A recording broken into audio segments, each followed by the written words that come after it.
Assalamu alaikum Kırgız elim, assalamu alaikum Facebook колдончу достор. Жалпыңыздардын орозоңуздар кабыл болсун.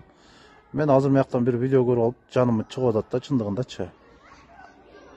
Ушул ыйык орозо айында анча-мынчалар мамлекетке митинг уюштуруп, мамлекеттин тынчтыгын буза кылып атсаңар да.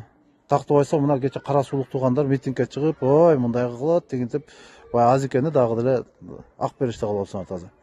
Азымбек Бекназаровду убагында колдоп чыктык. Акаевдин бийлигинен ок жеди, 6 азаматыбыз өлдү. 27 кишибиз ошо жерден, мына аразында мен бармын. 27 кишибиз ошо жерден эмне болду? Жарадар болду. Бекназаров түрмөдөн чыгарды эл барып. Бекназаровду чыгарып эл эмне кылды? Бекназаровду алып келип керек болсо бийликке койду. Генеральный прокурор кылып койду керек болсо.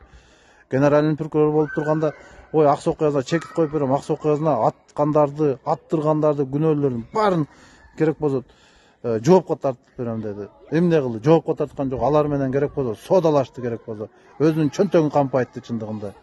Ошо өзүнүн чөнтөгүн кампайткан, элди ойлобогон Азымбек Бекназаровду бүгүн туугандары колдомуш болуп калсаңар да демелечи. Эл журт ушул жерде уят болбойлу, эли жок экен деп өзүн колдоп койгула деп атканыңарды да угуп атабыз. Биз Азымбекти колдогонбуз актылыктар убагында. А бизге эмне кылып берди? Bir жол салып көпүрөгө bir мык кабып берип койду Азымбек Бекназаров. Азымбек Бекназаров үчүн чыккан биздин бир жолу ден соолугубузду сурап коюптурбу? Бир жолу ден соолугубузду. Мына убакыт өткөн сайын кара куш сынган, меники кара куш сынган. Убакыт өткөн сайын баш ооруйт мынакей. Ошого окшогон баш оору саясатчыларды колдобой эле койгула, урматтуу кыргыз элим. Ошону айтып коеюн дегем орозонун күнүндө. Ошо колдобогула андайларды. Андай эки жүздүү саясатчыларды. Лично мен Бекназаровду айта алам. Себеп дегенде Бекназаров 1 грамм ден соолугуңду сурабайт. Өзүнүн эшек ылайдан өткөнүнөн бүттү, сен кайыл сайракка болот. Рахмат урматтуу туугандар. Митинг, ситинг дегенди колдобогула. Өлкөбүздө тынччылык болсун туугандар.